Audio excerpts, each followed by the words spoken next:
Hello and welcome to Happy Horror Time. I'm Tim Murdoch. And I'm Matt Emmerd. And just 2 months ago, the highly anticipated sequel to Terrifier was released. And not only was it bigger and more brutal than the original, it brought back the vicious villain, Art the Clown, along with the only survivor of his first rampage, Victoria Hayes. Well, today we are lucky enough to have the stars who played both Victoria and Art the Clown on the podcast together, having impressed us and so many others in both Terrifier and Terrifier 2. Please welcome to the podcast Samantha Scaffidi, and for his second appearance on Happy Horror Time, David Howard Thornton. Yay! Hi, you guys. Again, Hi. I just wanted to congratulate you on the success of Terrifier 2. That must be a good feeling. Yeah, it's wild. David. Pretty good. Pretty good. I know, feeling really good, like on a high. And so, David, we learned all about your background when we had you on the podcast a year and a half ago. And by the way, for people who haven't heard that interview yet, it's episode 41. My age. Yeah, right. He wishes. It's episode 41, definitely worth a listen. But Samantha, since this is your first time on the show, we'd love to kind of just start by learning a little bit about where you're from and how you got involved in acting.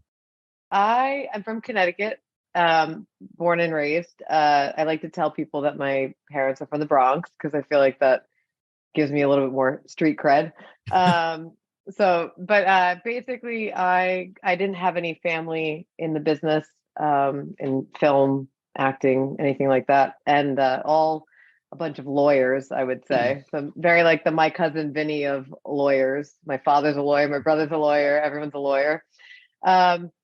So I naturally went to school for business just because I was told I needed to get a degree. And of course, I just assumed that was business. But over the course of my lifetime, weird opportunities would come about where I'd get to have an opportunity to act, be in theater. And there's something that always drew me to it. And so when I graduated from business school, I naturally went to New York City and I did a summer program at the William Esper Studio. Oh, and it's a Meisner studio. And I said to my father, I was like, okay, if I'm going to do the summer program and I'll get a job by the end of the summer, and if I don't, then I won't pursue acting. Which is, anyone who's an actor knows that's the most unrealistic statement to make because it could take years and years to even like book a role. But I was so changed by the experience at acting school that my father, and my mother, who's been super supportive of me in the arts, said, look, if you really love this, I see you're changed by it, like do this the right way, build a foundation, we'll support you. So they supported me in going to the conservatory for 2 years. And that's kind of how I got into acting. And then the rest is history of just going on auditions and the whole thing that you have to do to try to get legitimacy in the business. So that was nice. the beginning. Yeah, well, it's good also that your family was supportive, and they weren't like law school. No. Yeah. I think they were sick of that because my two brothers kind of carried that cross, so my two older brothers did the law thing, and my dad was like, okay, I'm getting a little bored. We need some spice in this family. But no, they're amazing. I'm very, very lucky and grateful to have a family that's always been super supportive. We have to ask, since we're a horror movie focused podcast, what were your favorite horror films growing up, and were they even on your radar? Did any have an impact on you? I would say, and I was explaining to someone the other day, I didn't grow up in the horror genre world. My family wasn't really like weren't horror fans, so I wasn't really exposed to it until I started doing Terrifier, where I built like a really beautiful appreciation for the genre. That being said, I mean, I did grow up and watch like I did see like Rosemary's Baby. I was seeing there's just like a plethora that, I mean, I always had this weird thing when I had a boyfriend, we'd watch horror films because it's the excuse to like cuddle up and I was just going to say, I wonder why. Yeah. I wonder what his intentions were. Yeah, exactly. But boys are monsters. Literally. But I was playing into it, of course. I was like, oh, I'm so scared. No, but weirdly, it was one of those things where I would turn on, I'd be terrified, but I couldn't look away. So, but yeah, I mean, I've seen Texas Chainsaw Massacre growing up, all the, and so I wouldn't say it until recently with Terrifier in the past decade that, I started to really love the genre and start to appreciate at all. But No, that's awesome. I forget because David, I know we asked you that question because we asked everyone, but what was your answer? Because I can't remember. What was like the horror movie that made the most impact on you? God, I wouldn't say the most impact, but like the first one I actually saw in theaters was Scream 2. I love the Scream franchise. Yes, Yeah. and my Scream Yeah. 2 is actually my favorite. I actually like it more than Scream 1. It just is so good. I Like, love It's them all. fun. That's so generic. That's a good point. Scream was a big franchise for me, but I don't know. Yeah. I guess that's horror, and I'm just like, oh, but yeah. It's a good franchise to be introduced to horror movies with because it's tackling the tropes that are in most of the slashers that are out there. So it's that even my best friend, he was like, "Yeah, this is a good way to get into horror movies. Is Scream." It's so funny because I wonder, like, if you're watching Scream and haven't seen horror movies, are you unfamiliar with the tropes that it's actually making fun of? And now I'm getting really meta for you. Like, if you don't know the tropes and they're making fun of the tropes, do you appreciate it as much? So I think anyone can just watch it. Even if you haven't watched horror, there's always the people running and falling. There's always like the female nudity that they push. There's always guts and gore. Yeah, so you're totally right. So anyway, and speaking of guts and gores, moving on to Terrifier. Samantha, David told us all about his audition for Art the Clown on the last episode and the crazy improv he did. But we were wondering, how did you first hear about Terrifier, and what was the audition like for the role of Victoria? Well, okay. So interesting. When I had gotten out of acting school, I had done this proof of concept film with this actor and filmmaker Gino Caffarelli, who played one of the characters in the pizza scene. Yes, of course. So I had done a film with him, and I think somehow he knew Damien, and Damien was looking for actors, and so I was just one name that he had kind of thrown to Damien.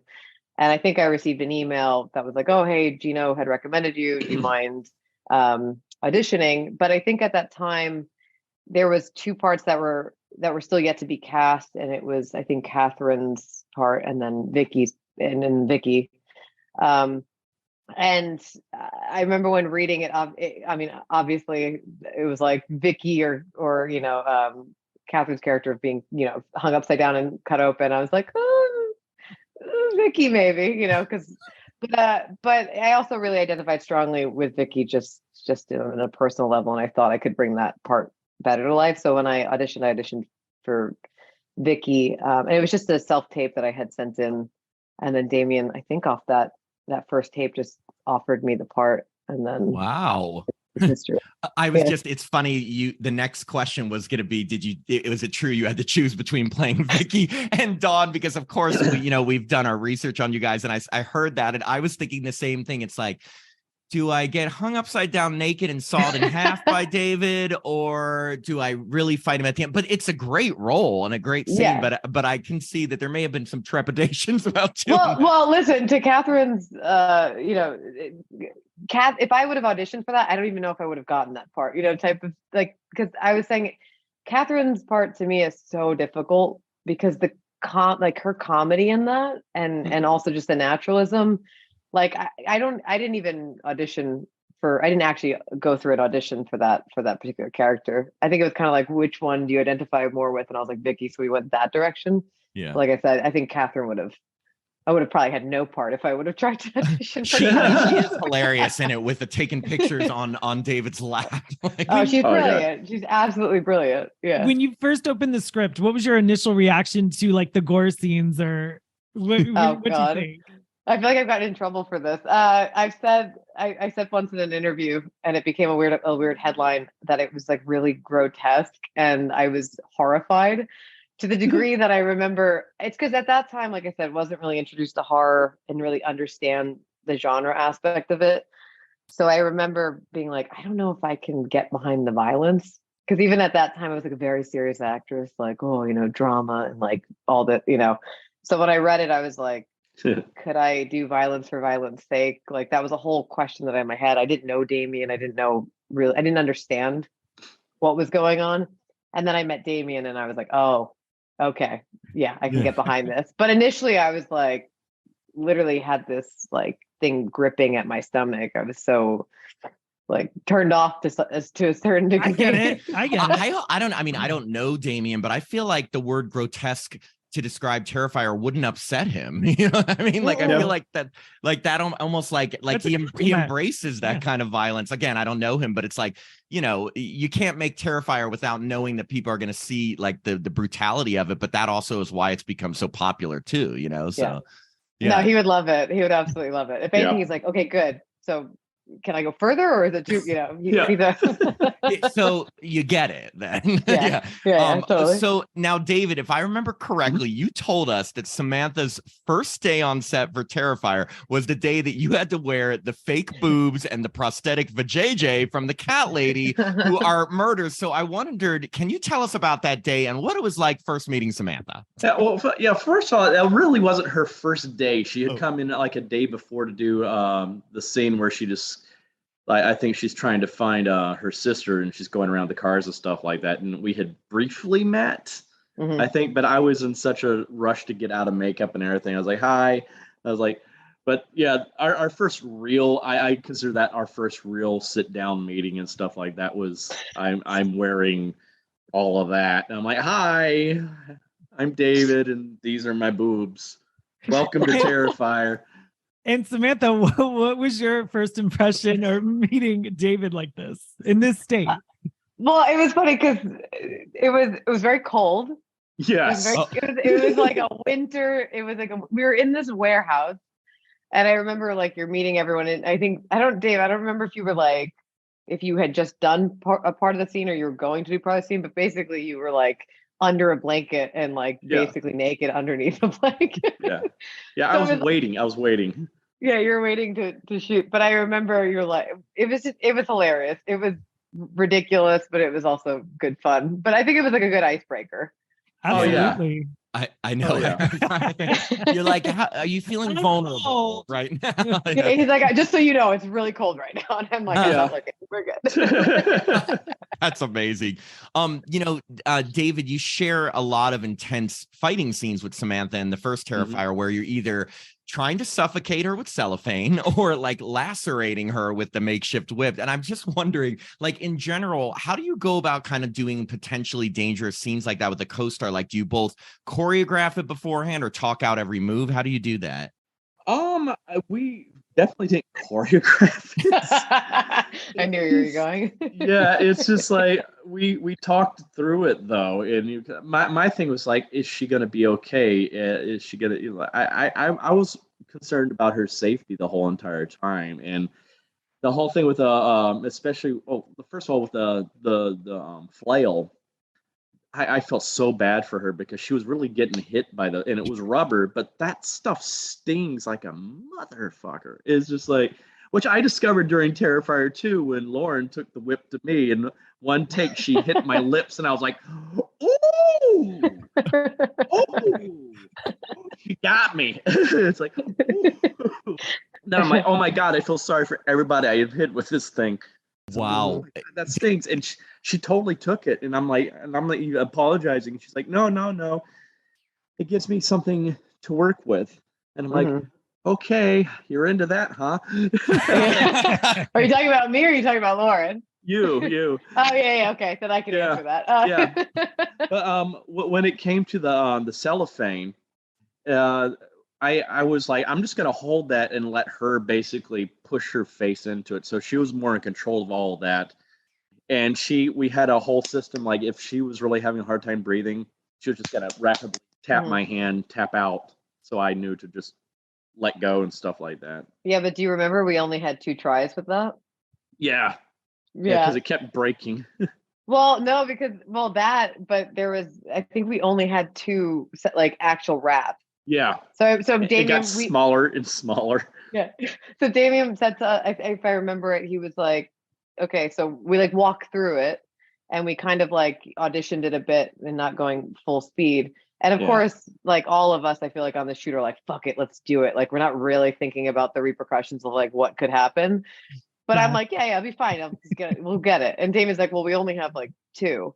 And then of course I was like, oh, it's gonna be fine. And so we did it. And it's a weird thing when you like do it because you think you know how you're gonna react because you're like, oh, this is safe, we're on a shoot, nothing's gonna happen. But there is a moment in which, the wrap's on your face and you panic because you're like, oh, I really can't breathe. you know, and the thing is like to get that shot, you have to like keep it on for an extended period of time just to get exactly what you need. So it actually feels a lot longer when it's on you than it actually may seem in the movie. But I remember the first one, we didn't really get it and it didn't really work. So Damien's like, okay, we only have really one more shot to go. And we ended up doing it. But it's like exhilarating and terrifying all at the same moment. I mean, it looks, I can't even imagine anything about like any scene I watch in a horror movie when like a bag's over someone's face or cellophane or something, it terrifies. I feel like we need to give you a nickel every time we say the word terrifying. But like, no, but I just like, I can't even imagine pretending that is so, I'm going to say scary, not terrifying. It's so scary, like to do that, you know? And Samantha, now, even though you end up surviving a very intense battle with Art, he literally chews off your face, and it's revealed that you're the one who attacked the talk show host in the clip from the beginning of the movie. So I have to ask, what was the process like to like transform into mangled faced Victoria? Like, is it a lot of prosthetics? Did it take a long time? Was it uncomfortable? Well, I think on the first film, David, you probably have better memory than me. I think I had 1 day or 2 days with it on, but it was a different prosthetic than the second film. So the first one, it was interesting. Damien did this because he wanted one of my eyes to look like, you know, the eyelid was open like that. So he actually had to put this device that pulled my eyelid down, and then we had to secure it around my ear, which after a while, if you don't release it, your eye's just like drying out. So there was like that element, but then you had to put the prosthetic on top of that. So it was like really hard to, but that being said, it wasn't so bad, even though I also I couldn't necessarily breathe through my mouth. And then I had like one hole in my nose, just because of like the teeth, and it was just like a whole thing. But the funny story is the day that we were shooting that scene, I had just gotten back from Nicaragua like 3 days prior. And so I was sitting in the chair, and all of a sudden I started to feel really sick. And I was like, oh, I don't feel good. Like, I'm like, you know, my temperature's going up. And I find out that like I got a bug. I had like drank the water, and it didn't hit me until like we were on set. And literally we were doing that scene. So I don't really remember that day, because I was so sick that I would like, all of a sudden, like the prosthetic was literally melting off my face. So Damien would have to keep reapplying it, and then we'd obviously be doing the scene with all the gags and the blood and the tubes, and I like literally couldn't stand for 5 seconds without like falling. So like I think what it normally would have been a more comfortable experience was already like a pretty horrible experience. But I was just thinking, if you would happen to like vomit or get sick, I feel like Damien would have been like, "Hey, let's work it in." Yeah, literally, probably. No, but it probably would have just like, if I vomited, would just went right back in because but it was so glamorous. It was a nightmare. But for that, I think that was an interesting experience. But then on the second film, David, is that your makeup take longer? We like roughed it out to be around the same amount of time? I think we got it out to be, I think yours took a little bit longer than mine. Oh my God. Yeah. Because we've got mine down to a science. Yeah. Mine took about, how long does yours take? Like we've gotten it down to about an hour and a half now. Wow. Okay. Yeah. That's impressive. We changed the type of mask near the end of Terrifier 2 that I was wearing. Instead of using the gelatin mask, we have a foam latex mask now, and it works so much better. Yeah. Oh, I remember in the first one you having to go in it for like 2+ hours and coming out of it for 2+ hours. Yeah. This question is for both of you. So while you're having these hard nights and while you're filming, when you're making Terrifier and like you're in it, did you ever think the film would become as popular as it has become? And did you ever think there would be a sequel? We hoped there would be a sequel, because that we had been talking the whole time we were filming. Oh my gosh, we were brainstorming ideas for part 2 during part 1, which I don't think any of them ever made it into part 2. But as for thinking it would become as popular and as big as it is, oh no. I mean, at least I didn't. I mean, there was a hope that it would, but I was trying to be realistic about it all, knowing that this is a low budget independent film. And like, who knows who's going to see this thing? Is just, I know how the Hollywood engine can be, and well, I thought I knew. But so Yeah. yeah, it was a big surprise. It was a big surprise, especially since we weren't releasing it in the theaters. So it was just like, okay, who's going to see this thing? This is going to be Yeah. just on streaming, and like the distribution company we had for the first one really didn't do a lot of publicity for it either. Little cat. There's a kitty Yeah. cat. Our listeners Yeah. can't see this, but David has a cat. We have a cat too, but he's locked out for this meeting. But what is your cat's name, David? Oh, her name's Dandelion. She's named after the cat from the original Fly. Oh, that's awesome. Yeah, and Samantha, were you shocked by the success after the first one too? Yeah, I was actually, because I mean, I think, and I've said this to a few people, it's like in the first one we had like no money and barely no crew, and at that point, as filmmakers or people we've been on set, it's like I was so amazed by what Damien did with what we had on the first one, because you're thinking like we don't really have much time, we don't have much equipment, like how could he really get in there and design a film just based off of like what was available? And then I saw the first one and it going viral on Netflix, and I was just so amazed by the fact that like it was a well executed design film. Like that just surprised me just because of our resources. But I didn't know.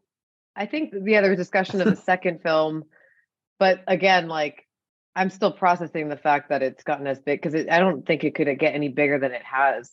And like David saying, it's like, low budget indie. We were doing this in like 2015, 2016. It's kind of like gotten such crazy legs. But I did ask Damien, like, are you shocked? And Damien's like, no, I knew all along. And Wow. so like I feel like and Damien's belief in perseverance is definitely like, my God, what got us as far as we did. But I think he knew. No, that's great. I mean, yeah. and also you kind of got to go in with that attitude, it's like put it out there in the universe, like this is going to be big. I'm behind it. Nothing can stop it, kind of thing. Yeah. Well, so moving on to Terrifier 2, David, we read on IMDb that you were involved in writing some of Art's character in the film and even brainstormed some of the kills with Damien. Is that true? And were there any scenes or kills you helped with specifically? To a small degree. I wouldn't say I was writing it at all. No. That's all Damien that wrote it and all that.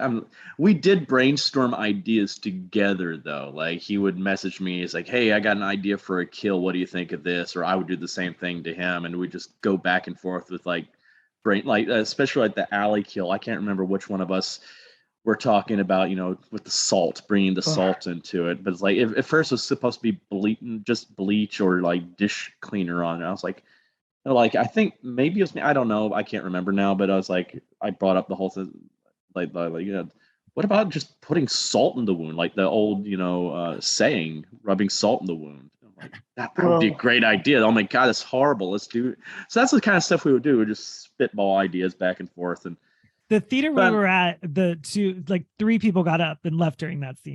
Which we were laughing at. Then. It's funny that's the scene I wanted to ask you about next, David, because when you told us in our first interview that Terrifier 2 was going to be much more brutal with a bigger kill count, I mean, wow, you weren't kidding. You weren't killing? No. You were killing. Yeah, I was killing. Yeah, you weren't killing or kidding. But so I wanted to start with Allie's murder, because that's like the most savage one, where basically you slice her eye open, you scalp her, you rip her limbs apart, and then you pour bleach and salt into her open wounds, which I think Art's a very sympathetic kind of character, Oh, yeah. How was that scene filmed and how long did it take?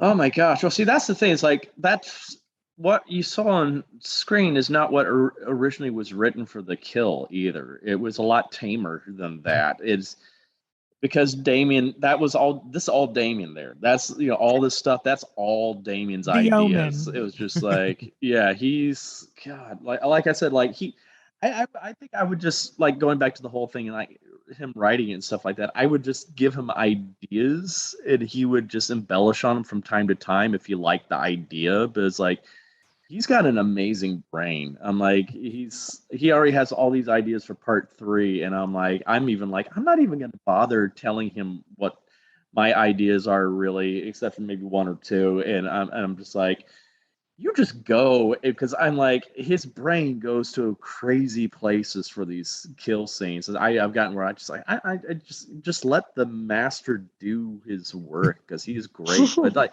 and that's what he did with this. It's like we had started filming Allie's kill right before the lockdown happened. And we just started the initial thing with me running into the room and throwing her on the bed and maybe starting the first slash or two.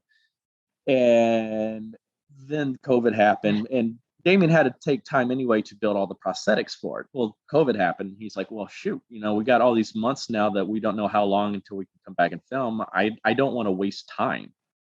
So I have all this time now. I can spend time making prosthetics. So I'm going to go back to the drawing board with this kill and also the coroner's kill, because we hadn't finished filming that either. It's like, I got time. I can build stuff now. So he's like, I'm just going to go hog wild. So like Allie's kill was supposed to just take like 2 days to film. It took about a week. Yeah, it took about a week. It's just like day after day. I'm like, this is where I'm like, my God, Casey. I'm like, Casey went through the gauntlet for that scene because, every single day Casey was coming in giving 110%. And it's a backstory about Casey too. She is such a quiet, just very reserved person. And we are all kind of like, because like the first day she filmed, she had laryngitis, so she had no voice. And that was like when they were doing the school scene. So they had to go back and ADR all that kind of stuff because she was just, hey, how are you doing? It's like, oh no. And so we're like, oh my God. We're all kind of worried. It's like, is Casey going to be, because she's just so quiet and sweet and everything, like, is she going to actually be able to handle the intensity that she's going to need for this scene, all the screaming that she's going to have to do? And we're like, we'll see. And that first day we're doing it, she's just going full out. And we're like, oh, wow. Okay. Yeah, she can do this. She's wow.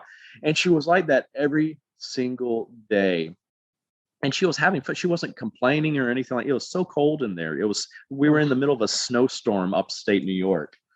But can you see the thread of just it always being cold, always being always. Blood. It was just always lots of cold, lots of blood, which would make you even colder. And I mean, there's like one day she literally got stuck to the floor because there was so much. It's like when she's crawling across the ground, she got stuck to the floor, and it was like we had to peel her off the floor. Oh my God. I mean, her character is like the sweetest.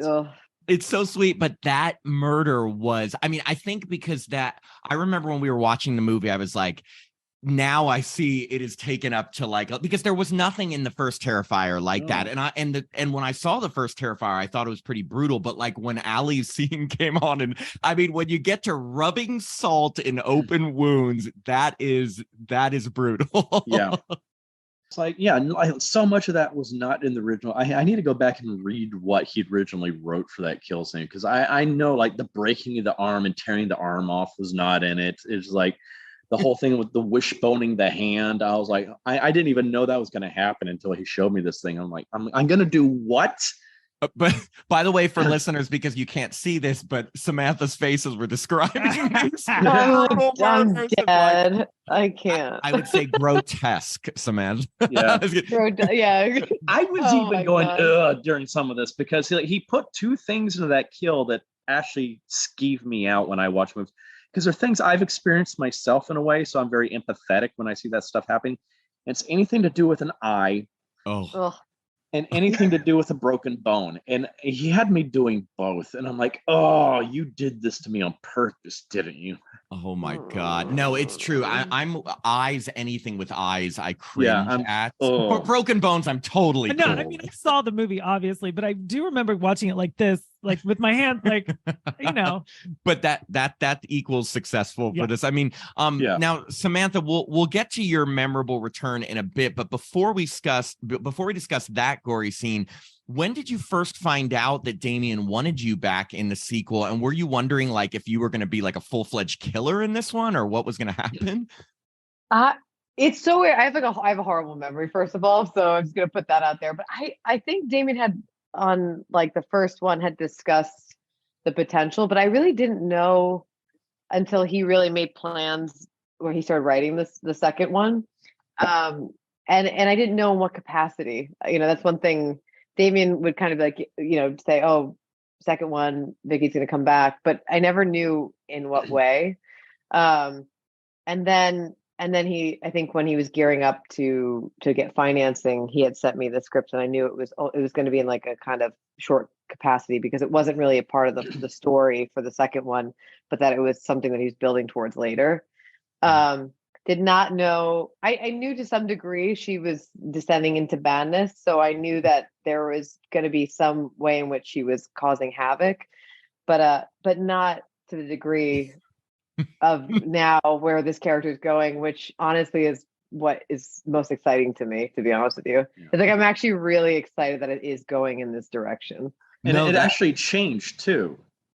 From the first movie, right? Oh no, in part two, because direction changed even because we had shot a different ending. Yeah. With you want to take that because you were actually there. Tell it.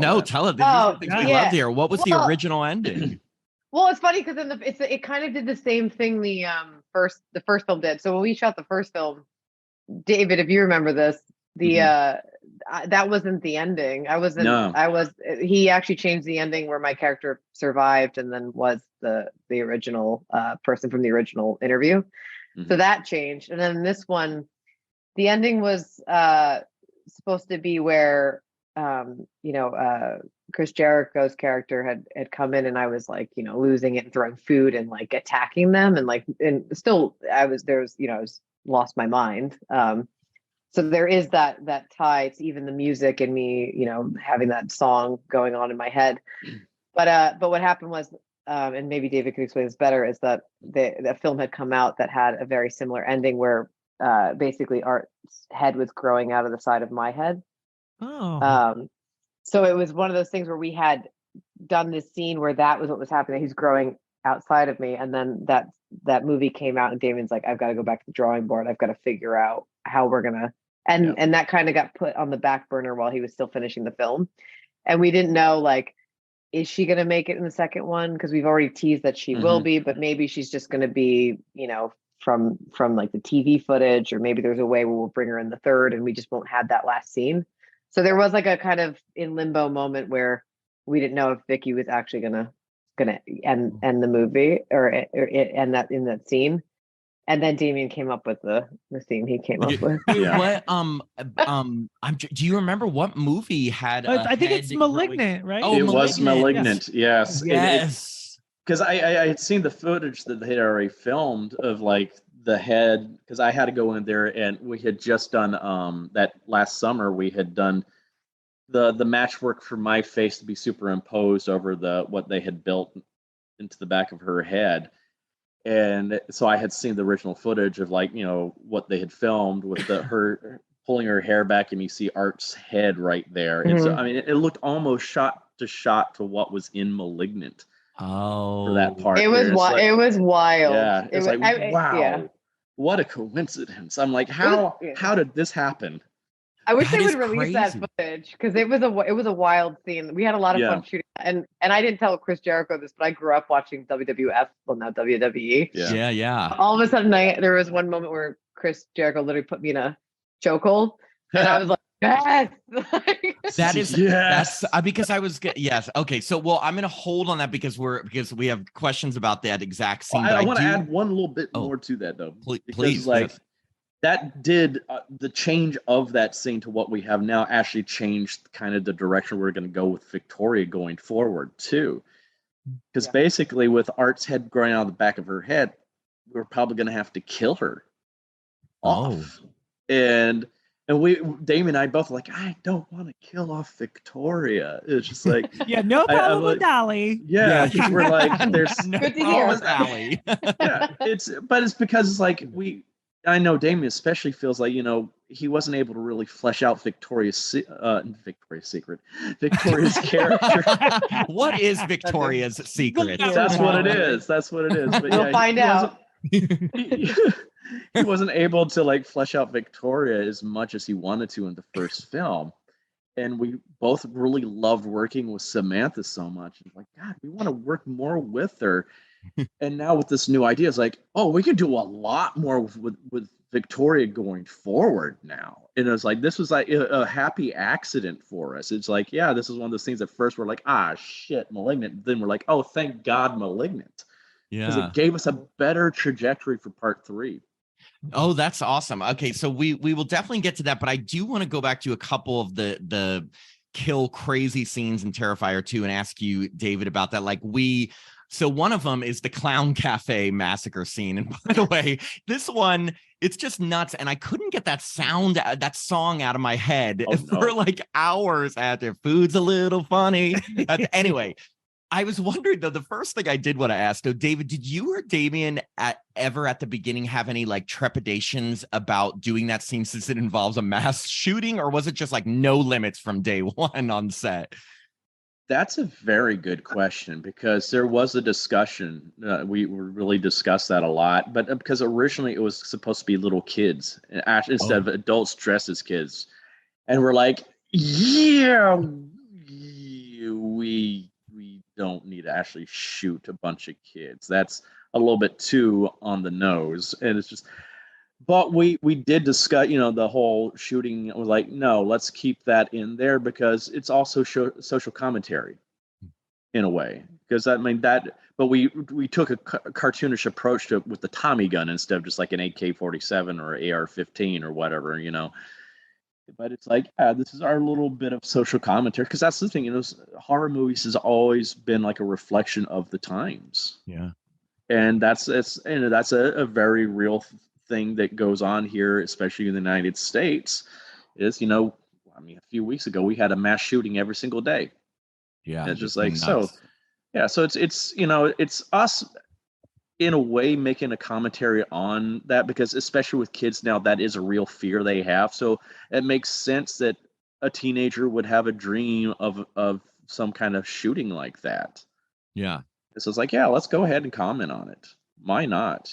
Yeah, no, I was just because I noticed that it was kind of adults as kids, and I was wondering, I'm like, but I kind of thought maybe it was like a, nothing's off limits kind of thing. Yeah. But I see why you steered away from having it be little kids Yeah. in the Clown Cafe. I mean, granted, there is one little kid you see get, he's not shot. He eats the cereal and he's That's totally fine. That's fine. That's fine. We're just talking about how bad, processed foods are. Exactly. Yeah. And then I also have to ask, is there going to be any Clown Cafe pop-ups? Because I really think you have an opportunity there. I do too. I think that would be an amazing idea. I don't know. There's so many. There's so many things we can do. I know. And the new protagonists in Terrifier 2 are Sienna and Jonathan, played by Lauren Lavera and Elliot Fulham. What was it like to work with them? Oh, so awesome. That's the one thing I will say is, like, for both films, Damien does a fantastic job casting people, not just like acting wise, but people are just great to work with. Because like we're in the trenches together with both of these films that we've done, and both casts have just been a great group of people to work with. I mean, we're in miserable conditions, especially when we're doing the big finale, Terrifier 2 in Fright Factory. That place was not a lot of fun to film in because it's in the middle of winter and it's cold and damp in there the whole entire time. And we're doing it for like, 15 hours a day plus, sometimes day after day after day. And it's like we were all each other's support system. And especially Lauren and I, we would both be sitting there just like, she's over just shaking because she's tired and so cold because she's in that tiny costume, covered in God knows what, the whole, so many liquids and everything like that. And it's just like we're just huddled around this little space heater, just trying to keep warm. And we're just, each other's support system the whole entire time. So what you're telling me is Hollywood is glamorous. Yes, very, very glamorous. But it's like, but they're incredible actors too, especially Lauren. I'm like, my God, I would have moments on set where she would finish doing a scene, and I would like, damn, you are good. You are really, really good. And she's like, yeah. I'm like, no, seriously. we were really, really impressed by both of them. And like you said, especially Lauren, like she just really like brings the heart to it, and actually gave me a lot of Victoria vibes from the first one, the older sibling who's a little bit more responsible. Like you could definitely see the connections, like Samantha, between your character and hers in that, and like the heroine of it. Of course, she doesn't get her face mangled off, but but she does get put through the ringer. I will say, I mean, talk about that scene at the end, David, and talk about lacerating them with a whip. Like, I don't know how many times you whip both of them. But, oh my God. But that's one of my favorite moments in the movie too, is with her, sacrificing herself, her body and everything like that to protect her little brother. So she's taking all of those hits to protect him. And I'm like, that's such a powerful image there. And it's just, that's what I loved about the story in this, was this, it's truly it's all about family. And it's all about the hero's journey. That was a major thing that Damien talked about. It's like, this is a character he's wanted to bring to life for a long time. And it's like, I want to show the hero's journey. With her character, because like she starts the movie having panic attacks and just not feeling good about herself, not doubting herself constantly. By the end of the movie, she is just like, kick ass. Yeah, I'm going to take charge. I am just, ooh, I am woman, hear me roar. And it was, I love that journey her character goes on. No, it's a great arc. And another new character for Terrifier 2 was the little pale girl, which is kind of like a mini Art the Clown, played by, is it Amelie McLean? Is that the pronouncing? Amelie McLean. So what was it like working with her and kind of having like a sidekick in this film? Oh, I loved it. She's so good. Like I said, he's so good at casting people, because like my first day working with her is when we were doing the possum scene, and they just told her to like just play off of what David does, mimic what he does. And there's so much stuff you don't see in the movie that we did, because we realized like we can't show all of what I did with that possum, all what we were doing with the possum, because it would just been Jonathan just standing there for like 5 minutes just watching this whole routine with the possum. I mean, I was doing a puppet show with the possum. I was playing fetch with him, doing other tricks with him as like he was a dog and stuff like that. And she was totally like not directed to do this. They didn't tell her what to do or anything like that. They just let her play. And she was totally just going off of all of that with me. And it was just like, she's just such a natural. And I that's what I loved about it. It's like, this child is so naturally talented and gifted with this. And she, it's like, oh my God, she had to wear those scleral lenses too. Oh yeah. And I'm like, oh my God, that's, I like I said, I can't stand eye stuff, because I can't stand stuff in my eyes. I mean, it's making my eyes just itch right now thinking of it. I'm just like, And she had to wear those things. And I'm like, no, complaints, none of that. It's just like, okay, they're getting dry. Can you put some eye drops in? Thank you. And she's such a pro. She's such a pro. She's on General Hospital now. She was just recently named like one of the top 5 teen actors right now. And I'm like, this is fantastic. I'm so proud of her. She is just fantastic. Awesome. Plus, I love the idea of having a sidekick, but it's like really I'm more her sidekick when you think of things. I loved the new edition. Like, I think it was so fun. And like you said, I remember when we first had you on, we were complimenting you a lot on your expressions, because you're so expressive and just play this role so well. You already know we love you, but like she really captured that too. Like, it didn't feel like an imitation. It felt like she like brought her own into it, which I thought was really impressive, Oh yeah. It's just fantastic. And I'm also amazed that we were able to keep that character a secret for so long, because we were like, okay, somehow this is going to get leaked, and it didn't. People didn't know about her until like the first showing they did out in the UK.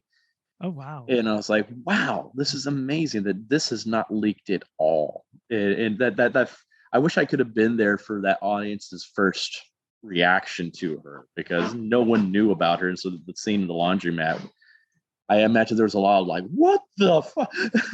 Yeah. She's adorable. Yeah, I know. Oh, she is. Just so on the okay. floor.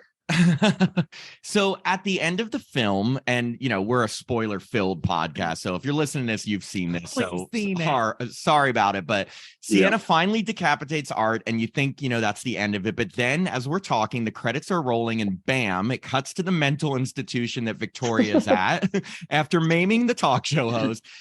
And she's bleeding and yelling obscenities like she's Reagan in The Exorcist. So Samantha, I've got to ask, when you first read your scene in the sequel, were you either like, what the fuck, or hell yeah, or both? I feel like at that point, because I trust Damien so much, I'm like, let's fucking do it. And that was, we used to say that on set. We're like, let's fucking do it. Like, let's fuck it. Like, fuck it. But to the degree now where I don't even like think about what we're doing, which might be actually dangerous. I'm not like, is this questionable? I'm like, let's just go there. Yeah. But like I said, a lot of it was transformed over time just because of having to change the ending, and then Damien just naturally he'll think of something and then it will kind of snowball. And so even up until when we were shooting that actual scene, like things were still getting decided and created off of like kind of an initial intent. So. But I kind of just show up and I'm like, Damien, whatever you want me to do, just tell me what to do. I'll do it. He's like, okay, now you are going to be jumping across the room, doing cartwheels and throwing fecal matter. No. So, okay, but correct me if I'm describing this wrong, but after you're smearing all the blood on the wall and stuff, you basically give birth to Art's decapitated head. Is that correct? And I do want to ask, is that supposed to mean, I'm looking for meaning in here, that you've given like new life to Art, or that you're forever connected? I want to know, what are your thoughts on what that meant? Well, yes, I definitely gave birth to his head. Okay. Which, until people asked me that question, I didn't even realize that that's what I did to his head. I gave birth to it. I pulled it out with my bare hands. What does it mean? I honestly don't know. I honestly, and maybe David, you can tell. You can. I was just about to ask. Well, I will say that you see her eyes glow yellow. Some Victoria's. Yes. Okay. So wait, are you? You're gonna have to give me a yes or no. Are you? You could be implying two things. Number one, that she is like also connected to Art, like the little pale girl, or did the little pale girl take over her existence?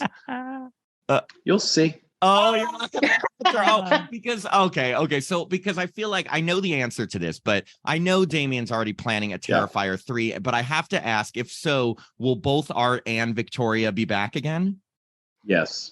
Yes. Yeah, that's cool. Yes, awesome. And I'm stoked. I am so stoked because I'm like I said, with the new way that the new ending for that he wrote after all that happened with Malignant, I'm like, I'm more stoked now for part 3 because now we can really use Samantha more as Victoria in part 3, and I am so excited to see what Damien has cooked up for her. And you don't have to do all that killing. I know. Wait, Samantha, do you think you'll be ready if Damien writes you as a full-fledged killer? Do you think you'll be ready to rip limbs off and rub salt in wounds? I am so excited. You have no idea. I was saying, it's like the juiciest thing you could give an actor, because it's like, one thing that was exciting was reading because I don't really read reviews, but I read some of the character, like what people thought were possibilities for the future. But there was like character descriptions talking about how like Vicky was a final girl and she was a hero, but now she's descending into madness. And I'm like, ooh, like that is just so juicy, like just that kind of trajectory for any character. But then there's also like, and I've talked to Damien, it's like, is Vicky still Vicky? Is there a piece of Vicky from the Terra days that still exists within her? Like, what does that look like? Is there any conflict if she does end up going in this direction of massacring and killing people, which I don't know if that's what Damien has in mind, but I'm saying if she does go, which it seems like because of the last 2 killings that she may continue to do that. Like what is there still and so that I'm so excited. I'm just like, I'm a little nervous. I'm like, how far is Damien going to take it?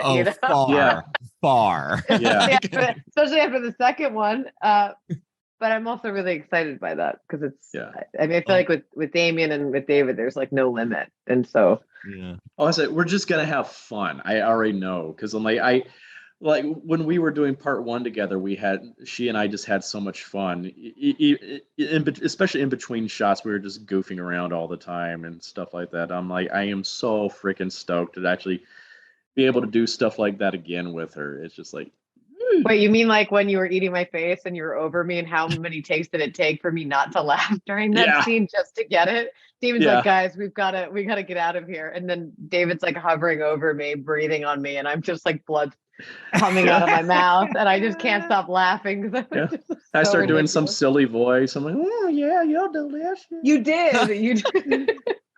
I was like, stop making me laugh. Yeah, it's terrible. And again, I know you're probably, and David, we pushed you last time about Terrifier 2, and you're like, I can't tell you about it. And I know you're going to say the same thing we push you about Terrifier 3, and you may not even know this, but do you think we will? Okay, one thing I found really interesting was the idea of what actually happened to Sienna and Jonathan's dad. Like, we don't know who exactly he was, like what caused him to have all those visions of art and the killings, and like what made him go crazy. Do you think we will learn more about him in the third one? I believe so, yeah. Okay, because that's something that I was like, they're not fully telling us what happened to Dad. There's something there, you know? Yeah, there was a big question mark for me. Yeah, and at first there was a tiny part of me, I know this is, tell me if you've heard this, David. There's a tiny part of me that throughout I was like, wait, is Art the Clown their dad? Like, there's a tiny part that thought that. I was like, that would have been fucked up. That's a big theory that's out there, but I'm like, I really don't know everything yet, because Damien he likes to surprise us. He especially loves to surprise me, and he's keeping a lot of stuff close to his chest, or close to his vest about all that kind of stuff. So I'm just like, I really don't know. But at the same time, I'm like, I don't think he would make it that obvious that Art is the dad. Yeah, I also lost. I thought. And he's drawing himself in the books. We'll find out. Yeah, who knows? There's some connection there, and I know he's going to address it though. So we know that, David, you've been to a horror convention, but Samantha, would you ever be interested, or have you ever attended one? Oh, horror conventions? Yeah. Oh yeah, we were just in Manchester. Oh, so you have? Okay, so you've done let's be together. Yeah, we did I've done a few, but we just were in Manchester, UK. And then we have one coming up. Well, I'm gonna be at the one in January, Day of the Dead. Is that in Atlanta? For Damien's birthday. Oh my God. Yeah, wait, so when are you guys gonna do one in LA so we can come and meet you in person? Doing LA. Actually, I'm going to be in LA next week for a signing at Horrorville at Halloween Depot. But I know I'm going to be at Days of the Dead in LA next year as well. Oh, okay. Oh well, Samantha, I think you need to sign up for it too. Listen, I'm down. Wherever they tell me, I will come. But I think David, you're like booked to like 2024 or something. Oh, it's ridiculous. I'm booked at over like 20 some odd conventions already for next year. Congratulations! Yeah, thank you. It's just like we actually had to tell people to stop booking us between January and July because it was just too much. And there's other projects I got to work on. And Damien's like, I got to write part 3. Yeah. Oh my God. Well, that's really great. Yeah. And then David, we wanted to give you a chance to talk a little bit about your new horror movie called The Mean One, because I know it's coming out this month, where you play a murderous Grinch-like character. And I was wondering, can you tell our listeners a little bit about it and where they can catch it? Yes. They actually had the first showing of it last night. They did at Hollywood Screams or something like Season Screamings or something like that. Midsummer. It's not Season's Greetings. Yeah, it's like Season Screamings. Yeah. Yes, the horror convention. And no one knew they were showing it there, so it was a big surprise. Like an audience over like 350 people and stuff like that, which is really cool. But it apparently went over great. That's what I'm hearing. My director was contacting me all last night. It's like, oh my God, everybody's going nuts over this. I'm like, oh, that's great.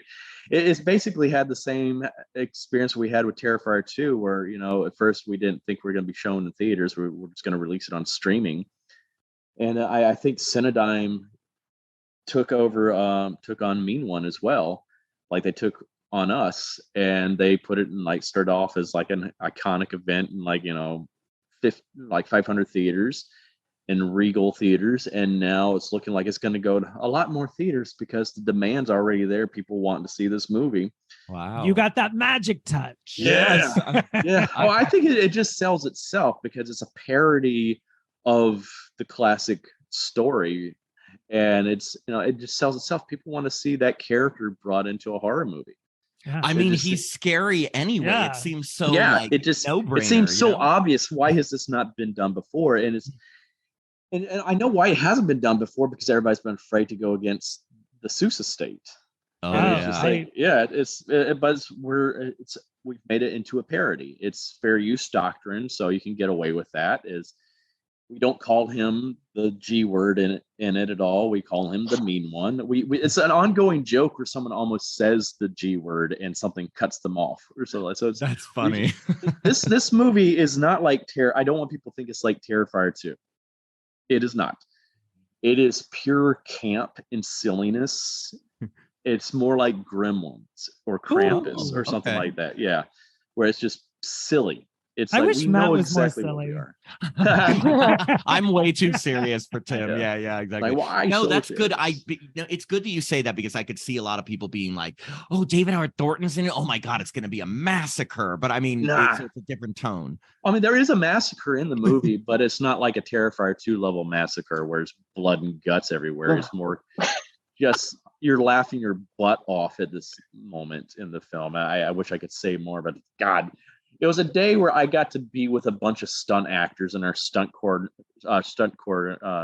was used to work on the Power Rangers for the first 10 seasons. So it's just me and a bunch of amazingly talented stunt performers, and I was like a kid in a candy store that day, because I'm like I love stunt actors. I feel that they are like the unsung heroes of the movie industry. They have always fascinated. I have so many friends that are stunt actors, and now like I had a great stunt double for the mean one, Robin, and I now want to use him going forward. Anything I'm using, because we are so much alike, physically and mentally.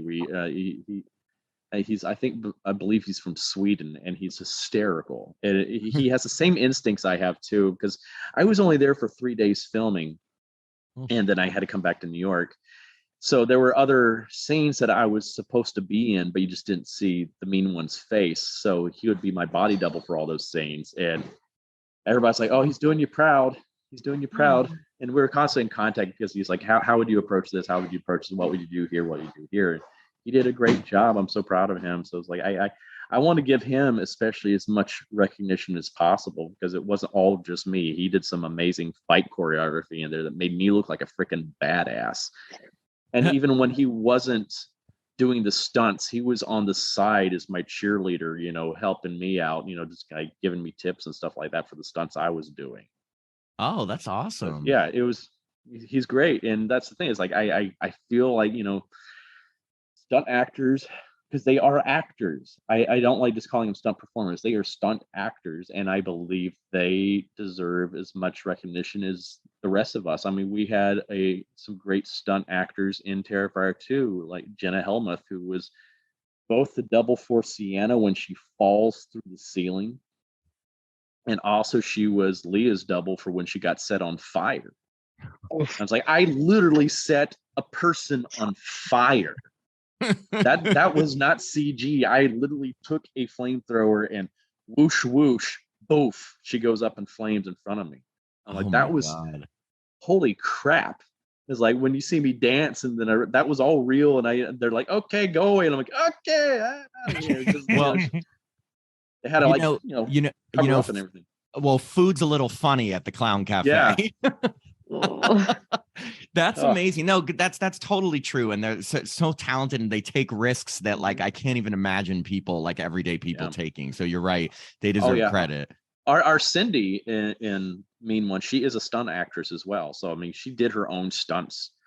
So everything you see her doing in the movie, she's doing herself, and it's just like, this is amazing. Jenna's a stunt. Jenna's a stunt. Yeah. Jenna does her own stunts. Yeah, Jenna. Yeah, she did it on Terrifier. Yeah, she's amazing. Yeah, that's awesome. And Lauren too. I mean, Lauren's like a fucking badass. Black belt. Yeah, she's in karate. Yeah, right. I read that. Then so she could do those fighting scenes. Well, everybody listening, please go out and see The Mean One. We will definitely be seeing it. Comes out in theaters next week on the 8th, I think. December 8th. December 8th. Yeah. Will it be streaming also? Will it be on demand? Eventually, it'll be streaming. Yeah, they're doing a theatrical run first, so yeah. And so just keep if it's not in your theater, because it's going originally just to Regals, but I think they might be adding some more theaters now because of demand. So just keep on checking, and if it's not at a theater near you, go and tell your theater that you want to see the mean one. Demand it. Yeah, no, good. That's what happened with Terrifier 2. That's why we got in so many more theaters, because people were demanding it to be shown in their theaters. That's awesome. And then Samantha, what are you up to today? Are there any other projects you're working on at the moment that you could tell us about? Or yeah, no, fun quick fact, a couple years ago I switched full-time into directing. So I now am a full-time director, and I just wrapped 2 short films. So I'm in post of those, and then just working on my feature that I'm writing. So then I'm represented commercially. So while I do all that stuff, I go and I direct other short form projects. That's awesome. Gotcha. She's so talented. I mean, wow. Between now, what genres are these? I have a feeling it's not horror. Actually, funny enough, the one I just shot in London, because we went to Manchester to do the horror con, and then I ended up shooting a short film there, a psychological horror. Oh, which it's funny. I like I said, I grew up not really being exposed to horror, and now I'm massively fascinated by it. And I say that, to me, I think it's one of the hardest things to direct. I it was a process of like really growing as a director, in terms of trying to direct a psychological horror. So I do a lot of drama. I do a lot of real stories, but now for some reason I just did an absurdist comedy, and then I just did a psychological horror. So I'm playing around in the sandbox. That's awesome. Well, please keep us posted. That's like hanging out with Matt one day. Yeah, that's like that's like the different levels of my personality: absurdist comedy and psychological horror. Yeah, same. I'm like 10 different people in one. It's terrible. I like that better, like absurdist horror and psychological comedy. Yeah, can you imagine psychological comedy? I think that's called like gaslighting.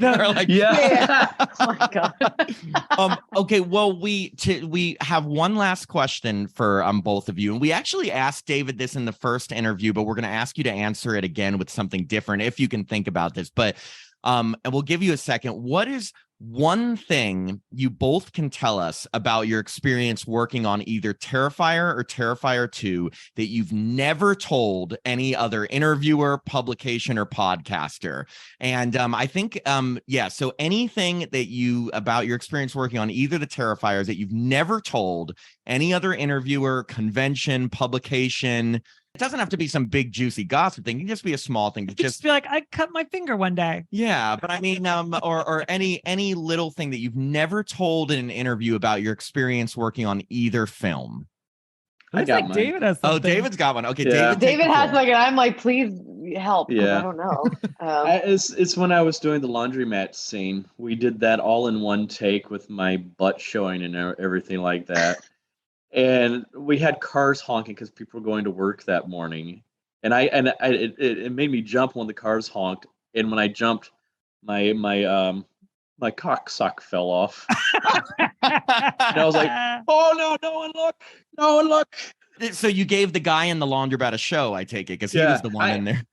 Oh no, he wasn't there, thank God. But he was like, but luckily they had like cut filming right before that happened too, where you would just see this thing drop down. You see me going, oh no. Wait, so people were honking because they saw you naked in the laundromat? Yeah. That is hilarious. I love it. I love it. We did it one take, and I'm so grateful because I was so insecure about doing that because I've always been very insecure about my body. So like when we did the premiere there in Austin, when that scene came out, I just let out a loud, "I'm sorry." I love it. Our nudity of Art the Clown. No. Yeah. I actually, that scene it's his one insecurity. I actually think that it's hilarious because that I've never seen a serial killer take the time to wash their outfit. I love it. You never see them outside of their uniform. Yeah, I know exactly, but I love it. It's hilarious. And then him sitting in the laundromat with the newspaper laughing at like the mass killings. Oh yeah. Yeah, it's great. Okay, Samantha, do you have something for us? It can be anything. I know. I'm literally like trying to rack my brain because I was like, Terrifier 2, I only had like 2 days on it. And then Terrifier was so long ago that I'm like, what would be? I feel like I'm such an open book, so I've probably shared everything. I'm like, David, was there anything that we did together that I can't remember that I've never shared? Like, Oh David, my do you have God. something for me? I'm trying to think. It's like, Like, I and mean, not you, even not extreme or absurd. I'm just trying to think of something that would be interesting too. yeah. Did you ever tell people about my Adele video? You made it. Well, we kind of have. I don't know if we got specific about it, but we're trying to find that video. Yeah. There, it was when Artist Adele. please tell us. it was when Adele the Hello song came out, and David was sitting in this little swivel chair or whatever it's called, and I started videoing him. And what did you do? I just did like, hello.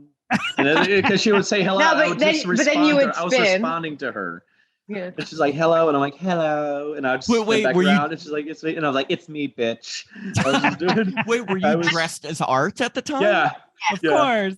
But Damien, there are videos in which at that time Damien's like, do not put these out there because it would Yeah. ruin Art the Clown. It would just ruin the Terrifier franchise because they're so ridiculous and so absurd. It's just David Yeah. like acting absurdly and us like, screwing around.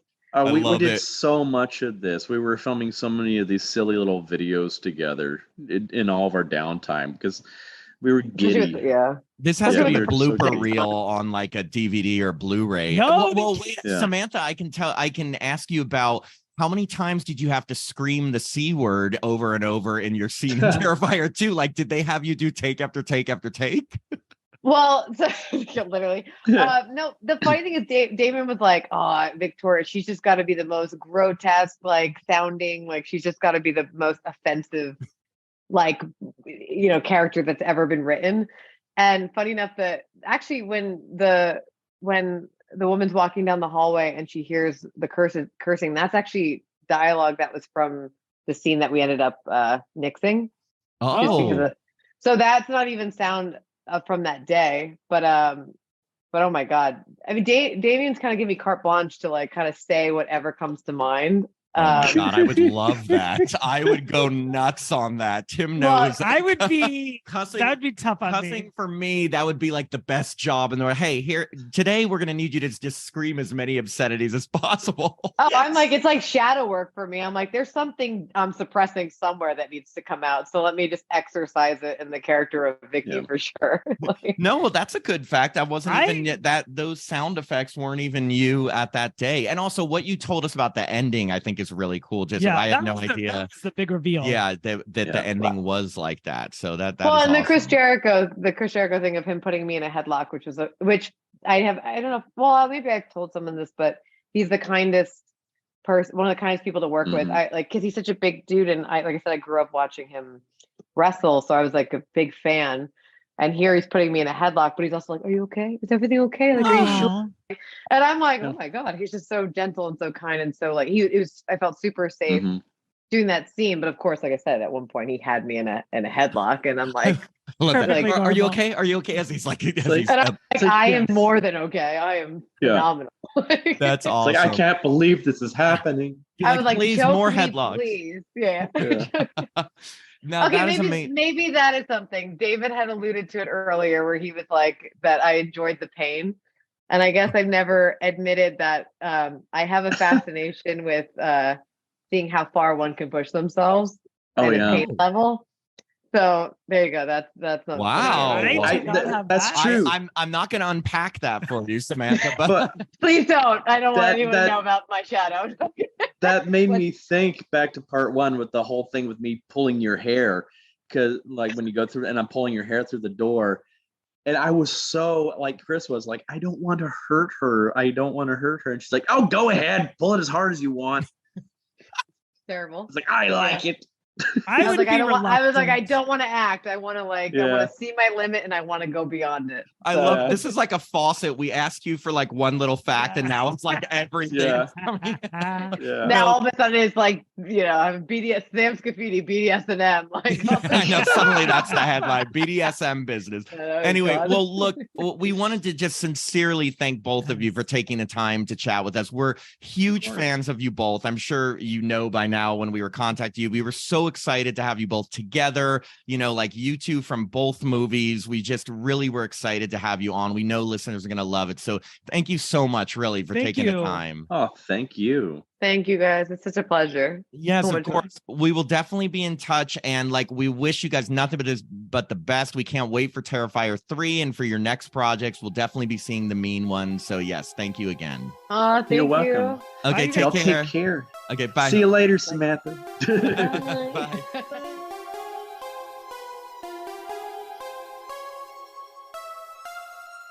We hope you enjoyed this episode of Happy Horror Time. This podcast is hosted by Matt Emmer and myself, Tim Murdoch. It's co-produced by Jacob Randall.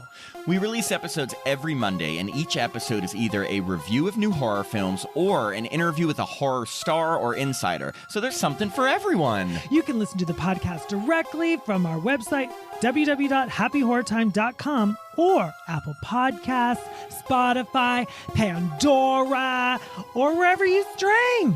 Make sure to follow us on Facebook, Instagram, or Twitter at Happy Horror Time. We always post the movies we're going to review a few days in advance, so if you want, you can watch them before hearing our spoiler-filled reviews. If you'd like to contact us directly, send an email to happyhorrortime@gmail.com. And to support the podcast, please sign up to be a patron at www.patreon.com/happyhorrortime. Patrons get access to our monthly bonus episodes, our newsletter, autographed stickers, and get to vote in polls to pick the movies we're going to review.